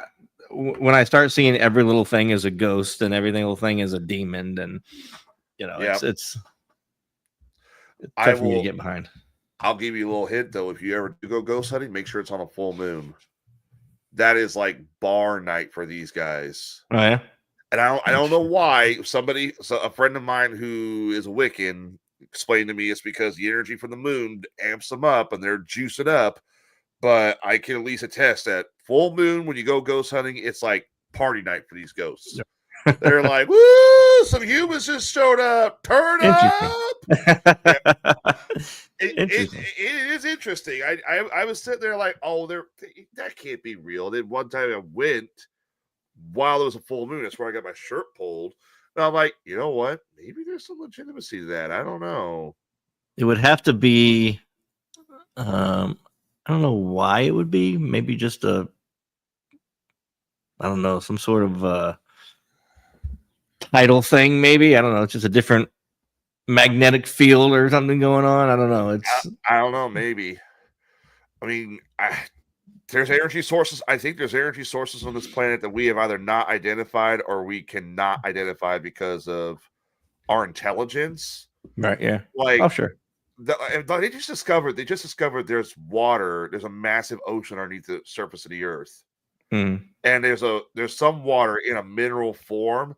And I'm like, how do we not ever notice this? It's like a blue chunk of rock or something like that. And I'm like, when I was a kid, they told us that couldn't happen. Now it's happening. How do you explain that then? Okay, so maybe I can, get bit by a radioactive spider. Right. Everything I've been taught's a lie. I would take a radioactive spider bite, I think, at this point, just to see what happens. I think the one I would not want is to get just hit with a nuclear bomb like the Hulk did, because that's that might not be. You're gonna be. It's like you're gonna be angry. You're gonna be pissed off. That's no fun. Now with Spider-Man, you get to swing webs. You get to jump on walls, all that stuff. And I say this, but also at the same time, it's like, there's some jackass out there will use those powers for the wrong thing. Oh, yeah. They'll be hanging down from the bank, All right, I got the combination now. I'm getting rich tonight, motherfuckers. Come on. Be a drunken Saturday night and things go south real quick. Don't drink and swing, kids. Don't drink and swing. Oh, shit. Oh, man. So I got to get to this one. I think this is probably like the last question I have for you. We've been going on for about an hour and 7. I don't know how long you usually do your show, but actually I got 2 questions left for you. Let's do it. Where do you stand? We covered everything from ghosts, aliens, Bigfoot, the conspiracy theories. We know that at some point in the next few weeks, supposedly, the JFK files, RFK files, MLK files are going to come out. We've even got a little bit of the Epstein files, which stopped right at the clientele list, apparently. Yes. Which I still don't think we're ever going to see that. But I agree. With all 4 of those coming out, what do you think we're going to see with that? I saw a TikTok of, I forget who it was. It was a government official saying that the initial investigation of the JFK files, they determined that there was most probably a second shooter. And it was a big deal. A lot of people were talking about it. And I think that that's probably a very plausible thing. I think that there's probably a second shooter. And any more than that, I think that was basically what they're going to give us. Anything else is going to be filler. I don't think you're going to get names. I don't think you're going to get anything bigger than that. I think they put I think they're going to put the rest the whole second shooter thing by saying, okay, yeah, that was more than likely. But I don't think they're going to come out and say it was us. I don't think they're going to come out and say it was, especially if it was us. I mean, if it was the CIA or somebody, they're not going to come out and say that. If it was a foreign agent, maybe, you know, if it was Cuba or somebody, you know, JFK was in some, you know, against a lot of things. You know, he was against the war, you know, Vietnam, and you know, Oh yeah, he was always up in arms with Cuba. So it could very easily be a foreign actor that was, you know, participating. And Oswald was, you know, spent a lot of time in Russia and stuff like that. So we had a lot of different connections, and you know, the USSR, I guess, at the time. But well, no, I guess so. Yeah. So I think that's probably the most we're going to get out of that. I hope there's more, because I would love for there to be more. But I don't know. I would love for them to actually drop the name of the second shooter. Yeah, for sure. That's the weird thing too, is that was let me see, that was about what, 1967? 67, 8, yeah, something like that. 67, 68, somewhere around there. That's literally almost like 50, 60 years ago. It's like 64, I think, because I think it was 64. I'm actually gonna look it up now because I'm curious. When did JFK get shot? This is why I need like a little producer on the side. I know. That's what I need. Let's see. There was a show on Hulu. 63 was when he got shot. November 22nd, 19. Yes, there's a show on Hulu. It's called 11/22/63, and it's about this guy that goes back in time, and basically he's trying to stop the Kennedy assassination, and he can go back and forth through time, but every time he comes out, he goes back in. He's got to start all over again, like before he can. It's a great show, man. It's I forget who. It's an actor you would know. I forget what his name is, but it's 11/22/63. It's on Hulu. It's fucking great. 63 show. Let's see. James Franco. Yeah, Franco. Oh, yeah, he's in it. Where's he been? I know he's been doing some shit lately. Huh. Yeah, it's a really good show to watch. It's a show. I think it's like, I don't know, 6 or 8 episodes long. It's a series, but it's pretty good. 1963, so it'd be about 62 years ago. Yeah. Pretty sure, you know, whoever was involved with, if there was a second shooter, they're probably not around anymore.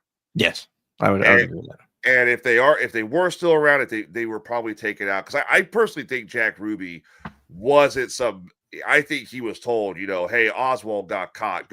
Go silence him. No, I agree with that for sure. That's what lends credence to the fact that there might be a second shooter, because I think it was more of a bigger conspiracy. I don't think that was an accident. I don't think he was just distraught about it, you know, Ruby. I think that it was a hit, man. I think it was a setup for sure. I think it was Cuba that might have had the second hit. I think Cuba maybe was too, because I got a book here too. Let me pull this up real quick. You know, Russia and Cuba, you know, they had a relationship back then. It could have been very easy. Oh yeah, it was like right after the Cuban Missile Crisis. Yeah, I mean, it would have been real easy for them to get their hooks into somebody that, you know, he was a loner. You know, he fit all the criteria for somebody that you could probably manipulate. You know what I mean? If you knew how to do it, right? So I could see it. If you ever get a chance, pick up this book. It's called Havana Nocturne it's by T.J. English. Okay, yeah. I'm actually ordering, like, he does a lot of mob stuff. Okay. That one, he doesn't come out and say it, but it does say that before Kennedy was president, when he was a senator, he had a huge influence in Cuba. Mm-hmm. He'd go down there several weekends, all that stuff and all. And that there was a lot of Cuban mafia people that hated Kennedy for the Bay of Pigs. Mm-hmm. So I would almost say if there was a second shooter, it could have been Cuba. Oh yeah, very much.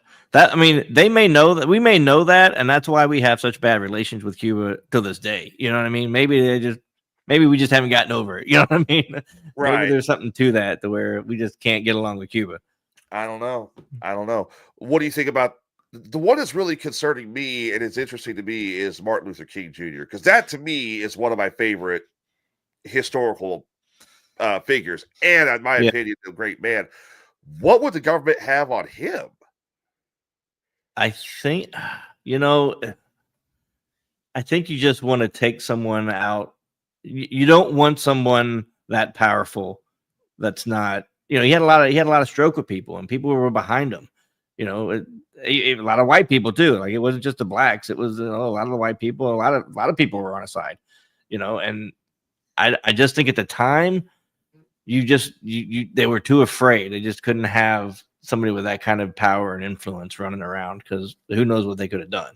It's a little different these days with Facebook and Instagram, and everybody has some small amount of power. When we do podcasts, we have a minuscule amount of reach, comparatively speaking. But this guy had, people went out of their way to get the Martin Luther King. You know what I mean? Like it was he had a lot of stroke, man, and he could have made. I think he could have done a lot of big things as far as influence over time. And I just don't think that they could have that at the time. I didn't think they had to squash that. And I don't know. Somebody told me that one of the things they have on Martin Luther King Jr. was they knew he was going to get shot and they didn't do anything about it. They knew there was an attempt. And I'm like, yeah, I mean, that's very plausible. Yeah, I don't know. It's really weird. As far as the Epstein stuff goes, some people were getting excited, like, "Oh, we're gonna finally know who's." No, we're not. No, I don't think we're never. You may get some obscure names here and there, people that you don't know, but you're not getting Bill Clinton or Bill Gates. You know what I mean? Like, you're not getting any of the big names. And I read an article that Bill Gates was even doing a little damage control, like pre-list release. You know what I mean? Right. Just in case something came out. So, I mean, that doesn't look good for him. But I don't think you're going to get the big names that people hope for. You may get some drops here and there, but they're never going to release it. I think it goes so deep. And the thing about politics to me is that all these politicians are holier than thou, and the minute somebody gets caught doing cocaine in the bathroom, they have to resign. But meanwhile, they're off banging hookers and doing cocaine, and all weekend. Like, it's just they're so hypocritical in their lives, and most of these politicians, left and right, as soon as the camera goes off, they're best friends. You know what I mean? They go out and have dinner together and drink. It's all show. I mean, a lot of it is, maybe not all of it, but so. And they're going to watch out for each other. Like, I think that list is never going to come out. Sorry, I got to give a cat some medicine here a minute because she's got toothache, but it can wait. I'm like, we're ready to wrap it up. Hang on. I think the thing is, it's like with the FC list, you're not going to see that. Yeah. And I think somebody told me the reason you're not going to see that is because both Trump and Biden are on that list. And that is like that's their nuclear deterrent. That's why Donald Trump never released it under his first term. That's why Joe Biden hasn't released it under his mutual term. destruction. Mutual destruction of both parties is what the concern was. So there's a lot of articles about Trump where he actually kicked him out of Mar-a-Lago and stuff like that once he found out, But listen, who knows when he found out? But maybe it was after a couple trips there he found out. But who knows? I don't know. It's yeah. But I don't think that list is ever coming out. All right, hang on one second. I got to give this cat some meds. So I'm going to do it. I'm sorry, ladies and gentlemen. I want to leave you hanging real quick, but just go ahead and talk to people, I guess. I'm sorry. All right, hang on a minute. You got to take care of the cats, man. Cats have needs too.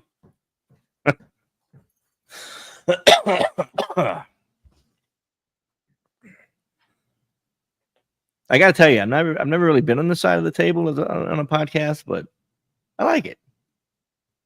I don't have to do all the thinking. It's good times.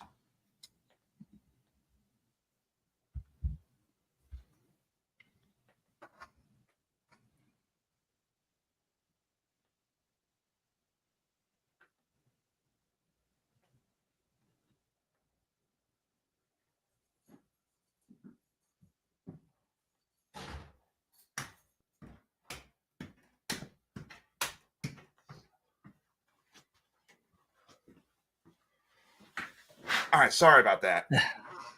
It's a pain in the ass. She has a rear infected molar, and you gotta put this jelly stuff on a brush. What Ambisol?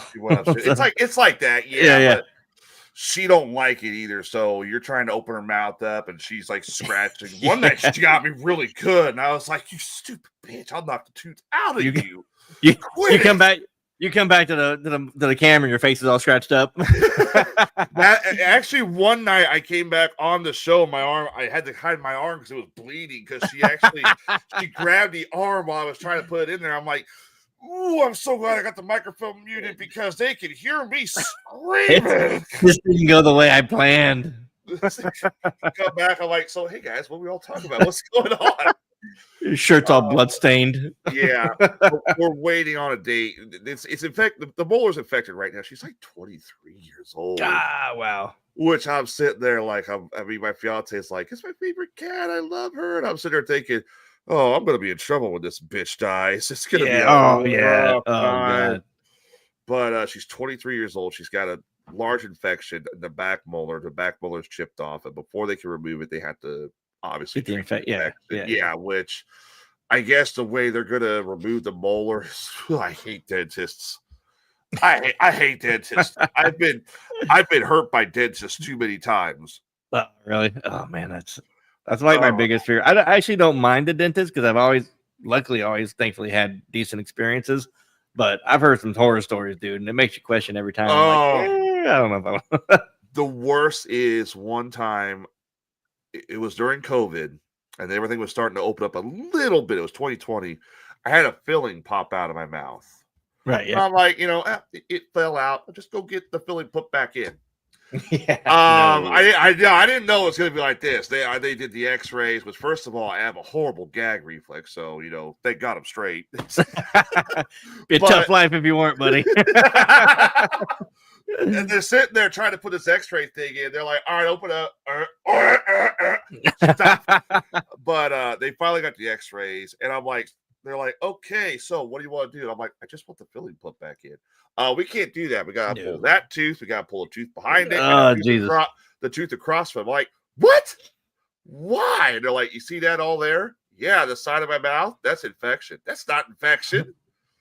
And I realized, they're trying to get money off me. Yeah. There's COVID. They've been shut down. They're trying to get every penny off me. Hell yeah. So I went to another dentist office, and they're like, "Oh yeah, we can fill that up. Yeah, no problem. I'm like, "I just want it filled. I don't want an extraction. I don't want a root canal. Yeah, no root canals. I've had a root canal." So they went to go fill the filling, and I'm sitting there, and I got my mouth open. I hate this already. I have sensitive teeth. I smoke, so my teeth are horrible. I'm trying to quit. Also, I was in the military, and the first thing they do when you go to the military, they fix your teeth. So they just do a patch job, and it gets worse. Oh God! But the worst thing you want to do is sit there with your mouth open. You hear this drill going on. You hear and then you hear oops. The fuck did you say oops for? We don't do that here. Oops. They were working on the wrong tooth. Oh my God. Oh my God. And I got up, I took the bib off, and I walked out. I'm like, no. Well, now you know why they said it could fill it, because they don't know what the hell they're doing anyway. So they don't even know what tooth they're looking at. Like, yeah, we can take care of it for you. They're on the wrong side of your mouth. the one dentist office, they wanted to do this whole plan where they were like, "We're going to clean all your teeth. We're going to make the tooth responsible. We're going to pull that tooth and all that stuff. It's going to cost you about $7,000." I'm like, "No, we're good. We're good." And so I go to the other dentist office where they worked on the wrong tooth, and I still don't. We'll do it for $7, but it's not going to be the right tooth. I walk in, and my fiance is like, "Well, was the guy cross-eyed while he was doing it? What the fuck?" I was like, "I don't know. Maybe it was a LASIK doctor at some point, but he was drunk. He had double vision. Oh my God, he was drunk, had double vision. He terrible. He was one of the aliens off the spaceship trying to blend in. Like that, what's that one TV show? My Resident Alien. Yeah. You think it's an alien living among us? No, yeah, but this alien is also batshit fucking crazy. Yeah. Come on, I'd love to hang out with that guy. I mean, I know I'm doing my dental work, but no. So what I'm trying to do right now is because my teeth, unfortunately, are so bad because I have I have some kind of, it's not gingivitis. It's actually a disease where your teeth dissolve. Oh, yeah. I have a high acidic content. Okay. Your stomach acid comes up, and that makes your saliva. Yeah. It also had, so it's like I'm digesting my teeth, which is fucking weird. But I'm trying to quit smoking so I get the implants. Yeah. But they're like, yeah, my buddy was talking about doing it. And I'm like, oh man, I have like real thin enamel on my teeth. I've always been that way. My daughter has it. I guess it's hereditary. Yeah. So it's really easy to get cavities if you got to like brush your teeth on it, but then you can't be crazy with it because you have such thin enamel, you know. So yeah, I mean, yeah, I got the same thing. I forget what it's called. It's some kind of thing. I can't even floss my teeth. I got a water pick. Yeah, because I had a piece of floss stuck in between my teeth one day, and that turned into a cavity. Jesus. And I was like, "This is supposed to prevent this shit. What the fuck?" That was the whole reason I was doing this. Yeah, hey, RFK, why did this happen? You know. I hate dentists. It's stupid, but you gotta do it. You still gotta. You got to. There's nothing worse than a toothache, man. That just a relentless toothache. Oh god, it's terrible. Nothing worse. I'm not trying to toot my own horn here because I hated doing this, but there's one time during the pandemic. It was like March or April, somewhere around there.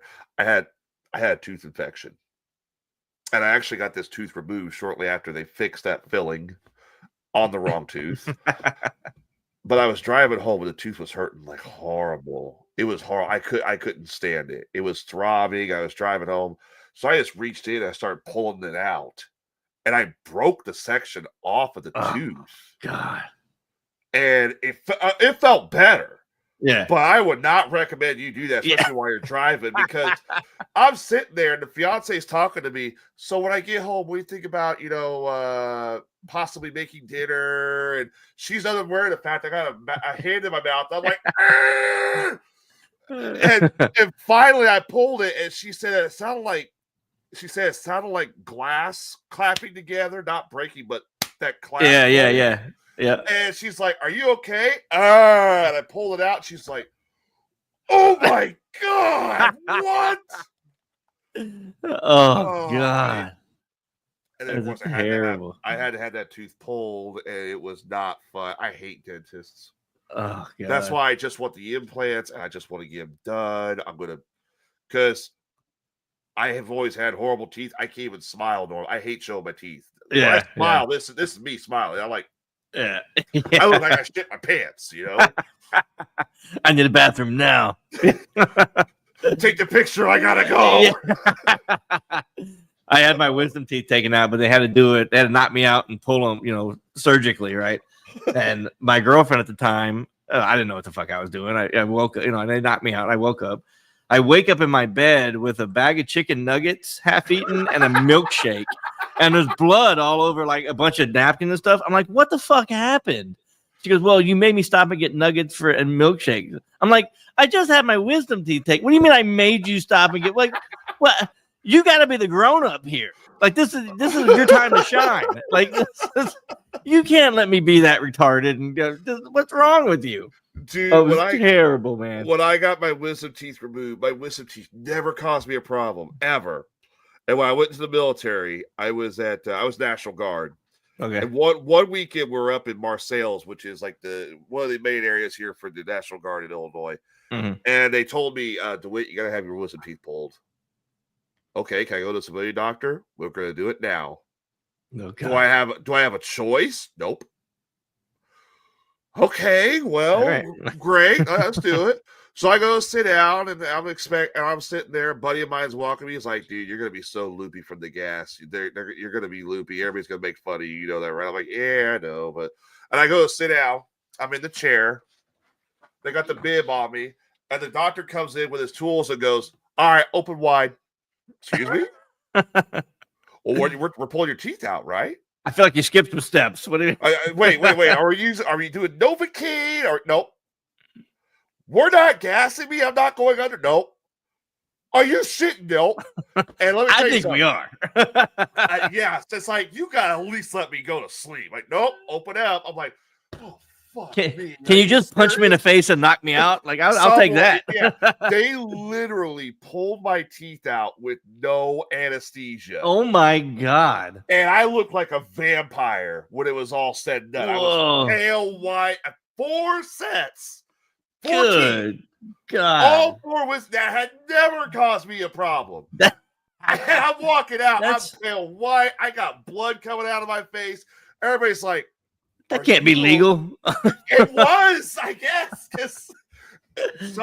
Somebody once said a military dentist is the equivalent of a veterinarian dentist, and they're not wrong. I'll tell you that much. Oh my God. They probably at least give your cat some gas or something. No, they did nothing. Oh, they were God, just open up, and I'm sitting there, and the lady is watching the whole time, like, pull harder. Pull harder. God. And I was sitting there thinking, bitch, you tell him to pull harder one more time. I'm gonna cut. What is this, a student? Like, can I have the dentist at least do it? Oh my God. Kid's 18 years old, fucking shoving pliers in your mouth that he found on the floor. I will say this: if anybody ever has plans to go to the military, don't get me wrong, I will never knock the military. Never. 100%. Best decision I ever made in my life, but for the love of God, get your fucking teeth done before you go in. Make sure you're right till you go in, bro. Make sure they're good. If there's a tooth that looks suspicious, fucking pull it. Deal with it. Fix it now. Yeah, you don't want them pulling it. So. Oh my God, that would be horrific. Oh my God, it's probably one of the reasons why my teeth are so bad. I love how we went from aliens to our dentists. This is every week of my show, bro. I have a whole agenda set up, and by minute 8, we're on something completely different. I'm like, how did we even get here? I don't know if you're streaming this to your audience, but your audience is probably like, dude, this guy's fucking crazy. What the hell is this? Yeah. Oh yeah. Oh man. They're used to it. Oh, they're used to it. Oh well, I mean, that's kind of how we do it on our show too. So. That's it, man. You gotta go where it takes you. Just go with the flow. That's how I feel it. Go with the flow. That's usually what works best. I have one more question for you, and this is not anything paranormal or anything like that, because I noticed you have a title belt, a wrestling title belt, behind on your wall. Yep. You said earlier you wanted to do some stuff for charity, right? Yep.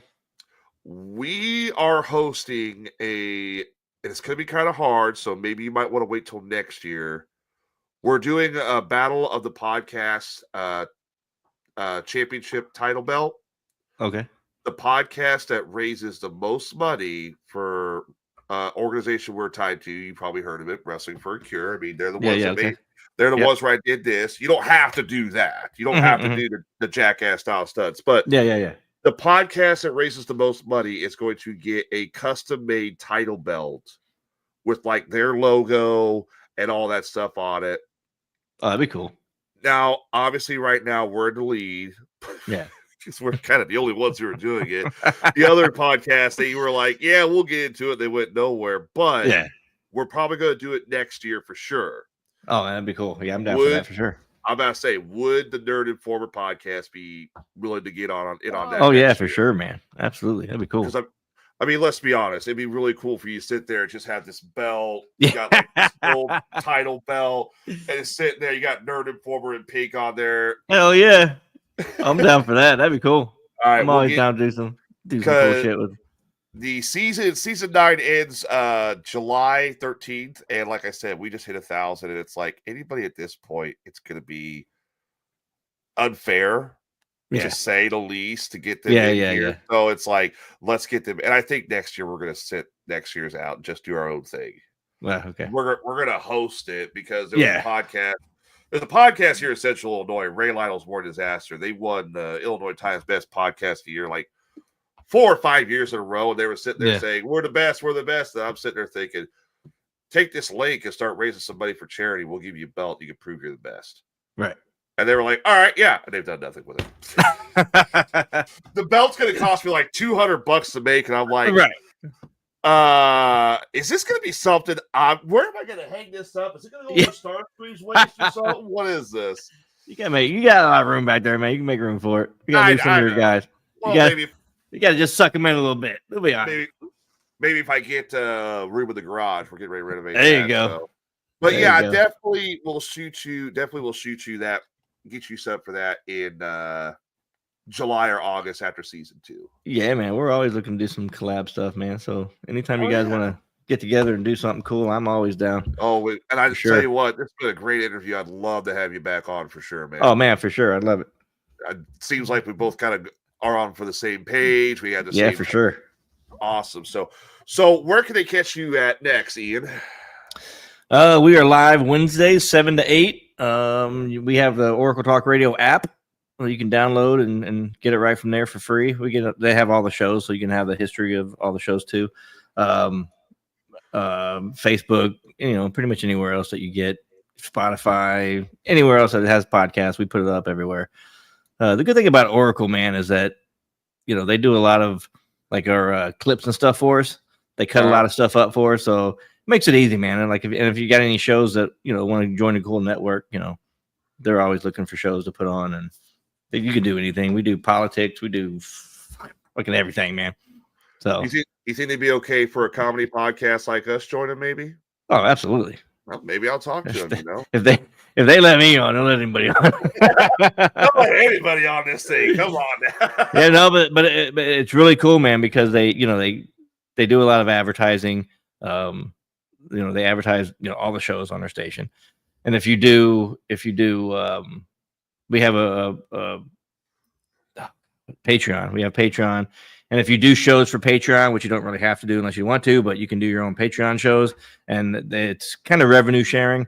Everybody that does Patreon shows get to cut every month of what they made from it.